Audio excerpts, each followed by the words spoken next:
But, if I got into the meeting, I need to be ready, with the Spirit. Like the Bible, don't prepare beforehand what you're going to say, but have the Spirit of truth there to give you the words to say. But I'd say, Janet, you know what?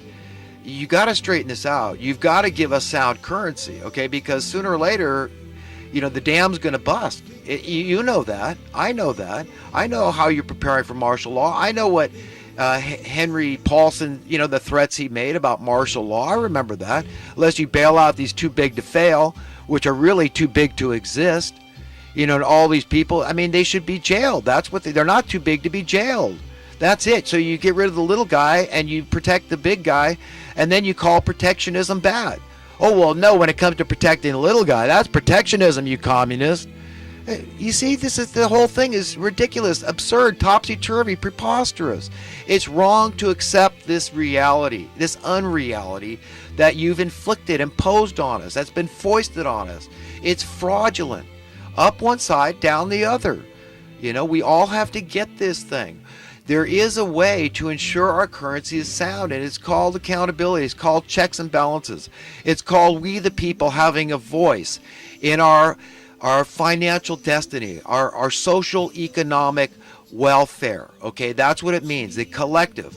And if we the people say we don't want anybody left out of the loop, we don't see any practical purpose for doing that.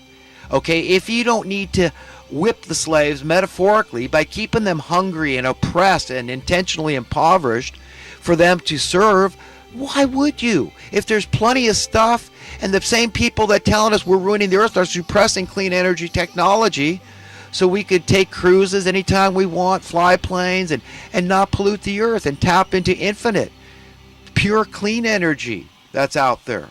Okay, just imagine how wonderful that would be. But what are we doing? We're not doing anything of the sort. These people are they're hypocrites. These people have the carbon footprint of 10,000 men flying their private jets and heating and cooling their mansions.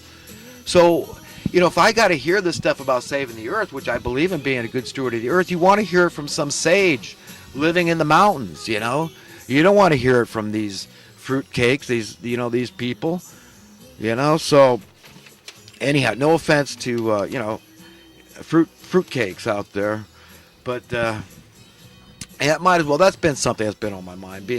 I know I said a while back that I thought that, homosexuality is an offense to God because, his handiwork in making a woman and that's not, good enough for you, and you want to have it, do your thing with a man. Look, it's just a sin. And I don't condemn anybody, and I don't love anybody that, if their bent is of the same sex, that's their prerogative. Nobody to judge. I had a friend whom I respect greatly, and in his opinion, he thought, well, anytime a man has sex with himself, that is a form of homosexuality. And I thought that was an interesting point. So, I'm not sitting here condemning anybody, okay? That's the last thing I want to do. If God doesn't condemn you, who am I? And that's the main thing. If we feel okay about what we're doing, we love this man. I love men dearly. I love men as much as I love women, but it's just different. I don't want to have sex with men, but that doesn't mean I love them any less. I love them dearly. There's a lot of men I like to think I would take a bullet for. I really mean that. So, does that mean I don't have to have sex with them to prove that? You know what I mean? So that's where I guess I'm coming from. I don't know where that came from, but it had been on my mind. But I guess when I came up with the fruitcake thing. But anyhow, so, I guess I want to talk about some of the reasons, that we should really love our enemy and how this is very powerful. We should understand this idea that in each of us is all of us. I remember hearing my dad quote that. And I thought he said it was Lao Tzu that came up with that quote. But then I could never find where it was ever said. So I don't know. Maybe my dad came up with it. But I think it's very succinct and poignant. And it's very logical that this idea that this is the way we are created. This is our destiny. To understand we are an inextricable collective. And in our right minds, we want it like that. We want to understand our fellow man. And that is imperative in order for us to understand ourselves. And it's all part and parcel of our collective and individual growth, that we've got to embrace the plight of our fellow man. Whatever that plight may be, we've got to say, I'm willing to to care about this person, because in so doing, in showing care, this is showing love, and this is a command of God. And this is what we have to do. We have to follow the commands through the golden rule, or else we certainly will never find happiness.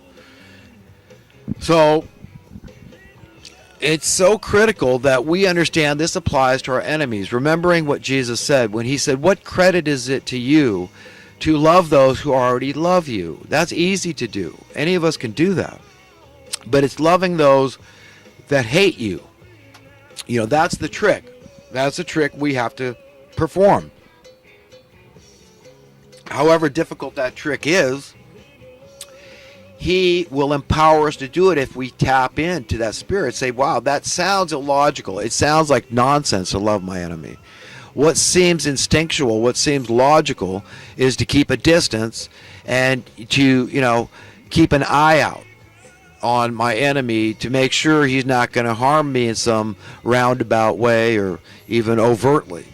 So, you understand what's going on here is that we're getting mixed messages because our own instincts are messed up through our faulty DNA, through what happened at the original fall of man, the original sin and all this. And, the fact that God was, at one point, he was angry that he had even created us. Believe it or not, that's what is written. It says he repented, he turned. For a while, he shunned us.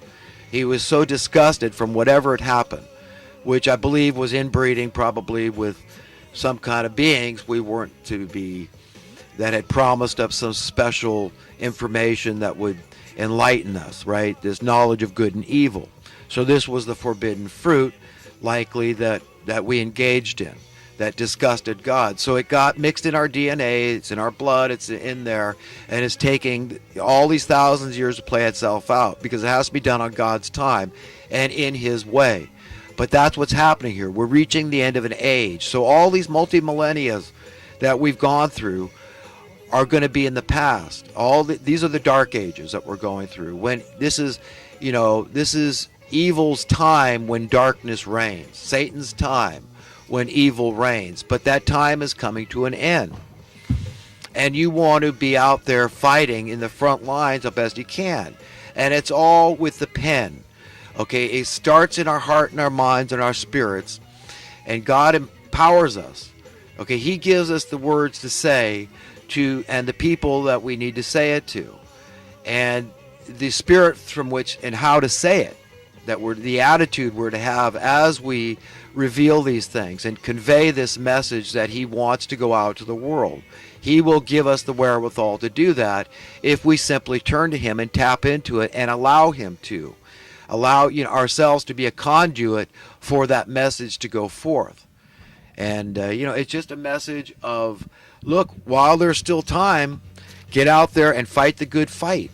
And there's a lot of other reasons why we're called on to love our enemies. I know that it's very freeing to know, like they say in these 12-step programs, don't give people free rent in your head.